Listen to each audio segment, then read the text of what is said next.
안녕하세요. 캔들피그의 이런저런 시간입니다. 지금 우리 사회가 앞으로 더 발전하고 성장할 수 있다고 그렇게 쉽게 말하지 못하는 이유 중에 가장 큰 문제가 뭘까요? 힌트를 드리자면 국가 사회적으로 이 문제를 해결하기 위해서 예산도 많이 쓰고 노력도 하고 있는데도 불구하고 갈수록 상황은 더 나빠지고 있는 그런 문제입니다. 그렇다고 해서 이 문제가 당장 터질 일도 아니라서 모두 알고는 있지만 외면하고 있는 그런 만성적인 문제죠. 뭘까요? 바로 떠오르죠. 저출산 문제랑 빈부격차 문제인데요. 근데 이런 내용은 경제 채널에서 진짜 잘 안 다루는 부분이죠. 아니, 딴 데서도 잘 안 다룹니다. 저희도 여러 번 이런 주제를 다뤄봤는데 조회수가 땅바닥을 기다 못해서 지하로 들어갈 정도로 제작하는 입장에서 진짜 김 빠지는 부분이 있거든요. 그러다 보니까 잘 안 다루게 되는 부분도 있습니다.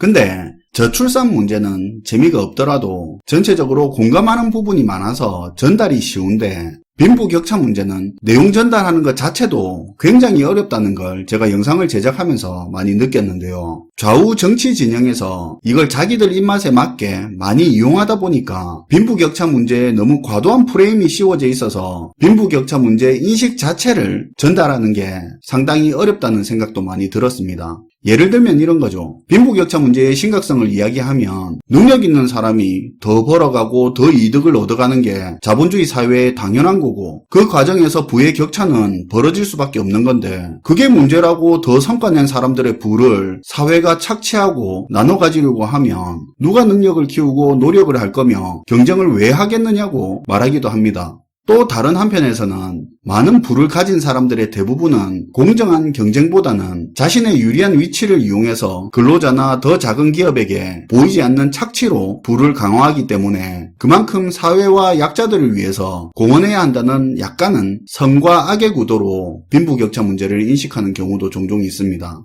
그러다 보니 이 빈부격차 문제에 대한 인식도 하기 전에 진영 논리가 들어가 버려서 내용 전달 자체가 어려운 경우도 종종 있죠. 물론 모든 사람이 그렇다는 건 아니지만 이런 이유들로 빈부격차 문제를 이야기하는 게 힘든 부분이 있다는 거죠.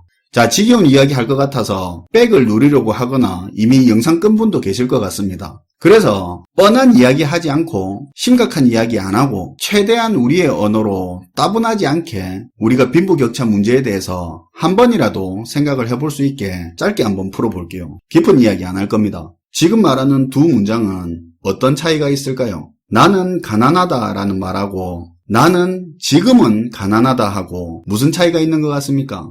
나는 지금은 가난하다는 말을 한 사람은 가난에서 벗어날 수 있다고 생각을 하는 게 깔려 있습니다. 또 이 중에서는 부자를 꿈꾸는 사람도 있겠죠. 이게 어찌 보면 자본주의 사회에서 자연스러운 생각일 겁니다. 그런데 나는 가난하다는 그런 말에서는 이런 느낌이 들지 않는데요. 희망과 가능성보다는 포기와 수긍의 뉘앙스가 강하죠. 저는 개인적으로 빈부격차 이야기를 할 때 이 부분이 중요하다고 생각하는데요. 자본주의 사회에서 빈부격차는 발생할 수밖에 없지만 나는 지금은 가난하다고 생각하는 사람보다 나는 가난하다고 생각하는 사람이 더 늘어나기 시작할 때부터 빈부격차 문제가 자본주의 사회를 위태롭게 만들 정도로 심각해진 상태라고 생각을 합니다.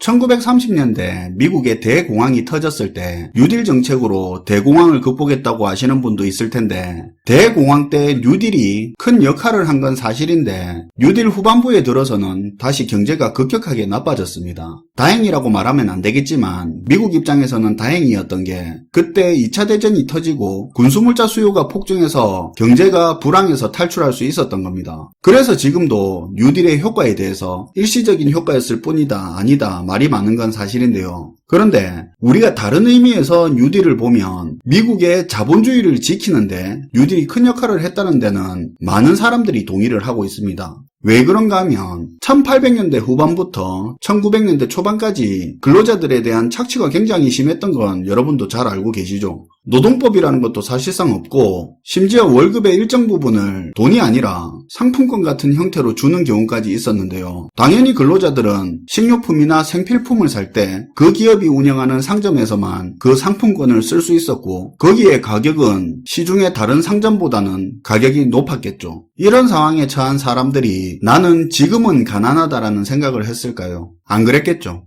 자본주의의 상징과도 같은 천하의 미국임에도 그때 근로자들을 중심으로 사회주의가 빠르게 번지고 있었고 이후에 대공황까지 터지면서 사회주의 바람은 크게 일었습니다. 그때 근로제도를 정비하고 뉴딜로 일자리를 만들어내니까 사람들이 돈을 모을 수 있기 시작한 건데요. 그저 자기가 가난하다고 생각했던 사람들이 가난에서 벗어날 수 있다고 생각을 하게 됐던 겁니다. 그러니까 더 노력을 했고 위기를 극복하기 위해서 서로 일치단결했던 거고요. 이게 자본주의의 원동력이죠. 더 잘 살기 위해서 노력하는 거. 실제로 이 이후로 미국 내의 사회주의 바람은 식어갔고 사회주의 세력들이 정치적으로 뿌리를 내리지 못했던 겁니다. 딱딱한 과거 이야기 말고 근로 여건이 좋아지고 임금도 올라간 이 상황에서 빈부격차 문제가 지금 상황에서는 자본주의를 어떻게 해치고 있는지 예를 들어서 한번 이야기를 해볼게요. 지금 30대 초반인 김철수 씨 상황을 한번 볼게요. 철수 씨는 학교 다닐 때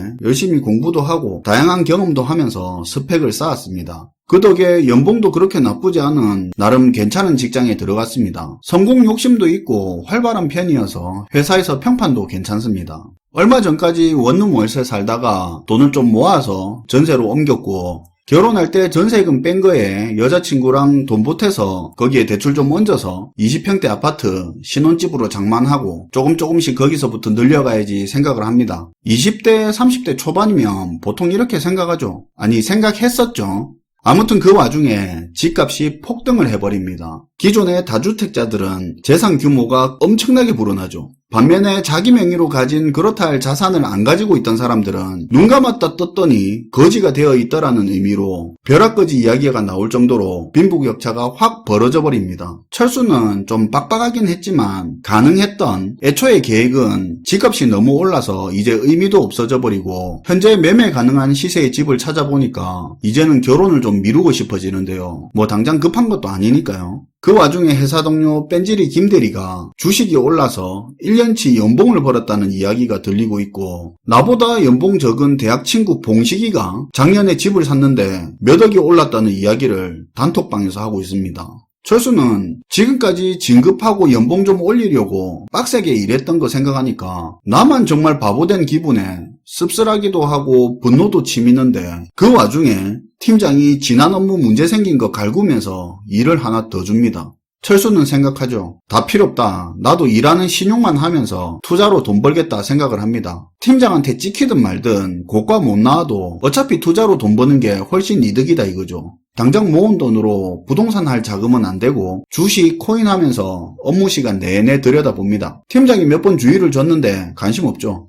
며칠 만에 몇백을 벌었는데요. 모아놓은 돈 5, 6천 정도 되는데 일단 집 계획은 나중으로 미뤘으니까 이 돈이 여유자금처럼 느껴집니다. 반은 투자하고 일단 뚜벅이 생활 접자고 2000cc 중고차도 하나 뽑습니다. 시간이 지나고 보니 어느 순간 가진 현금 대부분이 투자에 들어가 있고 마이너스 25% 정도 손실이 나 있습니다. 그렇다고 손절을 하자니 아직 반등 기회가 있는데 그렇게는 못하겠다고 생각합니다. 비대면이니 뭐니 해서 그 핑계로 컴퓨터 바꾸고 태블릿 PC 사고 했더니 통장에 잔고는 줄어가는데 이번 달 카드비는 월급보다 많네요. 내일 출근할 거 생각하니까 짜증도 나는데 맥주나 한잔 하려고 합니다. 배달 어플을 열고 치킨 주문하려고 보니 등급이 VIP, 이번 달 배달에 30만원 가까이 썼네요. 치킨 먹고 자기 전에 잠깐 유튜브 본다는 게 새벽 2시. 아침에 출근하려고 비몽사몽 일어나서 출근하면서 문득 이런 생각이 듭니다.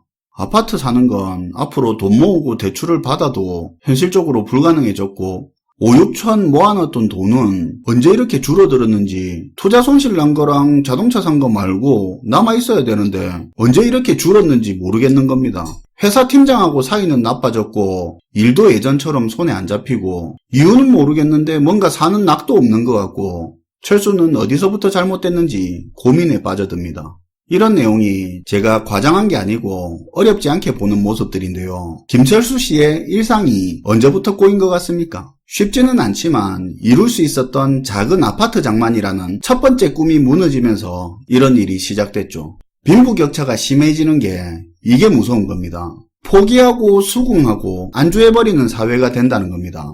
당연히 자본주의 사회에서 빈부격차는 있는 거지만 레벨 1, 2, 3, 4, 5 이런 식으로 촘촘하게 빈부격차가 있다면 현실 가능한 꿈을 가지고 하나하나씩 이루어갈 수 있고 그걸 이루기 위해 노력하고 경쟁하는 원동력이 되는데요. 오히려 그런 빈부격차는 목표의식을 자극할 수도 있습니다. 그런데 레벨 1, 2 다음에 중간 없이 바로 5, 6 이렇게 돼버리면 애초에 포기하게 돼버리는데요. 우리는 이걸 양극화라고 표현하기도 하죠. 사다리 중간에 다리빨 너댓 개 빠져 있으면 어차피 끝까지 못 올라갈 거 뻔하니까 그냥 포기해버린다는 겁니다. 그리고 의지와 목표가 없는 이런 사람들이 많아지면서 사회도 정체되고 그 여파는 국가 전체적으로 성장 원동력도 잃어가고 노력하기 싫어하는 사회로 가면서 요행과 편법이 늘어나고 경제가 썩기 시작하는 거죠.